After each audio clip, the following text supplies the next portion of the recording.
Hello दोस्तों, take Mahindra के बारे में वीडियो में बात करेंगे। आईटी सेक्टर के कुछ बड़े नतीजे ऑलरेडी आ चुके हैं, जैसे एचसीएल टेक, इन्फोसिस और टीसीएस। बड़े रिजल्ट्स ऑलरेडी आ चुके हैं। अब टेक महिंद्रा, एक और बड़ी कंपनी, रिजल्ट्स आ रहे हैं और डिविडेंड भी आ रहा है। अक्टूबर 25 क्वार्टर 2 के रिजल्ट है, मतलब जुलाई अगस्त सितंबर 3 महीने के रिजल्ट अक्टूबर 25 को आने वाले हैं और इंटरिम डिविडेंड भी कंसीडर होने वाला है। तो इसीलिए अक्टूबर 25 इंपॉर्टेंट डेट होने वाली है। और ये जो डिविडेंड है इसकी नवंबर 2 रिकॉर्ड डेट होने वाली है। तो ये कुछ इंपॉर्टेंट डेट्स बिल्कुल ध्यान में रखना है। अब डिविडेंड हिस्ट्री पर हम बात कर लेते हैं। तो देखिए, सबसे पहले तो अगर हम लास्ट फाइनेंशियल ईयर की बात करते हैं तो जैसे इसी टाइम में नवंबर के महीने में ही एक्स डेट आई थी, तो कितना डिविडेंड था? 18 रुपीज का लास्ट ईयर डिविडेंड था।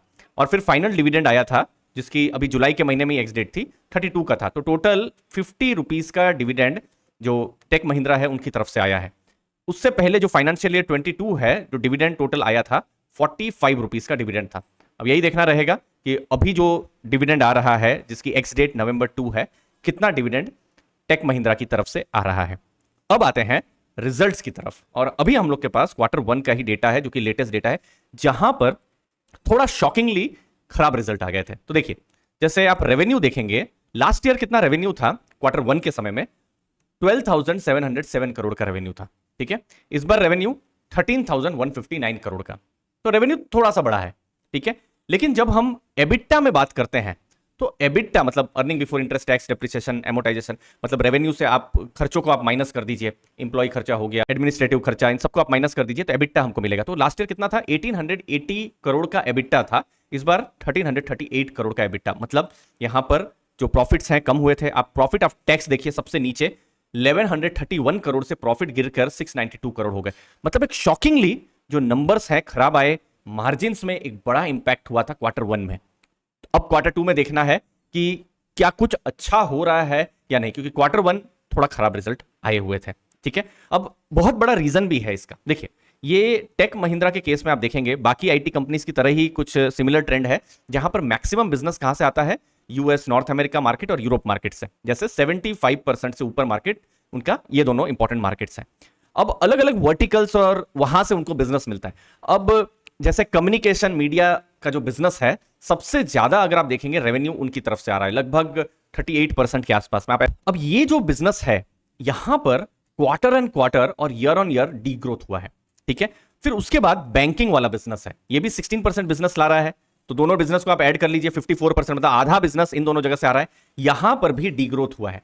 और ऐसा नहीं है कि ये टेक महिंद्रा में ही देखने को मिला है। अभी जो रिजल्ट्स आ रहे हैं, जो हमने इन्फोसिस, एचसीएल, इन सब में देखा, इनफैक्ट उन लोगों ने अपने गाइडेंस को भी नीचे कर दिया है। कम्युनिकेशन बिजनेस में उनको भी चैलेंजेस हो रहे हैं, बैंकिंग बिजनेस में उनको भी चैलेंजेस हो रहे हैं। अब टेक महिंद्रा के केस में क्या हो जा रहा है कि कम्युनिकेशन मैक्सिमम उनका रेवेन्यू लाता है। अब कम्युनिकेशन लॉन्ग टर्म के लिए एक बड़ी थीम भी है, जैसे 5G टेक्नोलॉजी है और मीडिया कम्युनिकेशन का, ऐसे भी आप देखेंगे ग्रोथ फ्यूचर में बहुत ज्यादा होने की उम्मीद है। बट अभी फिलहाल जो ये दोनों मार्केट है, यहां पर चैलेंज देखने को मिल रहा है।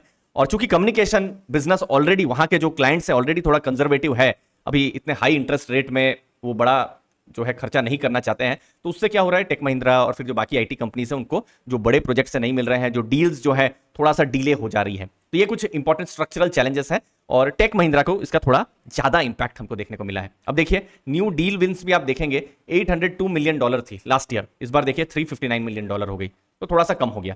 नंबर ऑफ एक्टिव क्लाइंट भी आप देखेंगे थोड़ा कम होता हुआ हमको आपको नजर में आ रहा है। अब डिमांड एनवायरनमेंट खराब है और हमको दिख भी रहा है। और अभी जो रिजल्ट्स आए, हमने एक ट्रेंड देखा है कि नंबर ऑफ इंप्लॉइज ऑलमोस्ट जितनी भी कंपनियां, चाहे वो टीसीएस, इन्फोसिस, आप देखिए उनके रिजल्ट कम हुए हैं।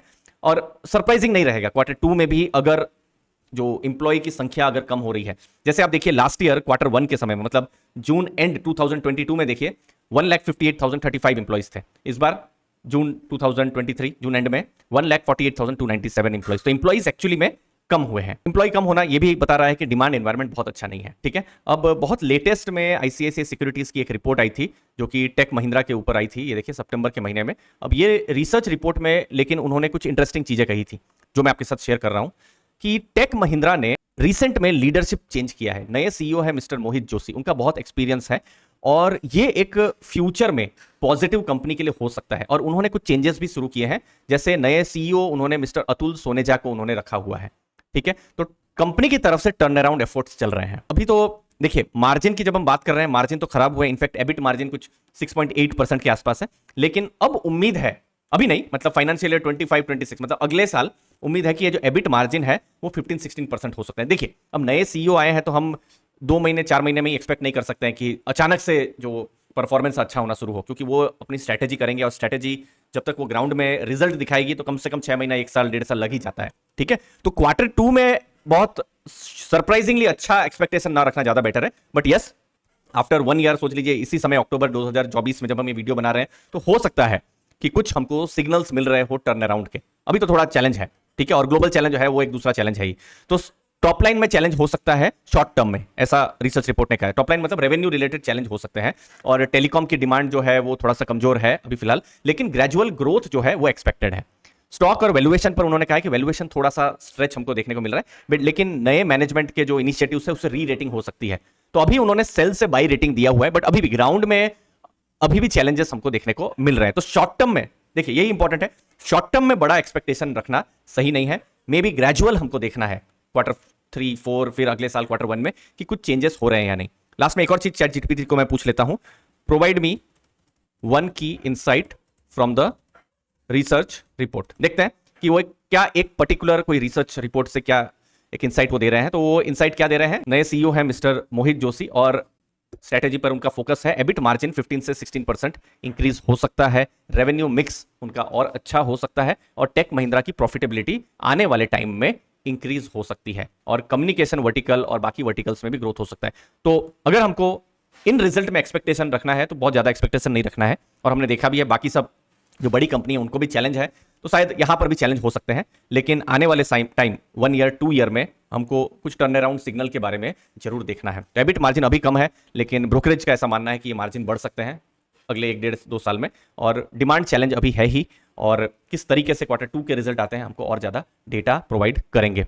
लास्ट में एक इंपॉर्टेंट न्यूज दोस्तों, हमारा 7 डेज लाइव क्लासेस शुरू हो रही है एआई पावर्ड मल्टीबैगर मास्टरी, जहां पर हम फंडामेंटल एनालिसिस पर फोकस करेंगे, sector analysis, dividend analysis, AI की मदद से कैसे आप अपनी इन्वेस्टिंग को एक इन्वेस्टिंग एज दे सकते हैं, अपने पोर्टफोलियो को कैसे कंस्ट्रक्ट कर सकते हैं, उसके बारे में हम बात करेंगे। तो ये लाइव क्लासेस तो अक्टूबर 25 से शुरू हो रही है, लेकिन उससे पहले आप 3 कोर्सेस, ये फेस्टिवल सीजन है दोस्तों, ये 3 कोर्सेस के वीडियोस का आप अभी से ही देखना शुरू कर सकते हैं। इनका वर्थ क्या है, 1300, 1000 और 800, मतलब 3100 के ये 3 कोर्सेस है, स्टॉक सिलेक्शन, सेक्टर एनालिसिस और डिविडेंड मास्टरी के ऊपर दोस्तों। तो ये वीडियोस आप अभी से ही देखना शुरू कर सकते हैं।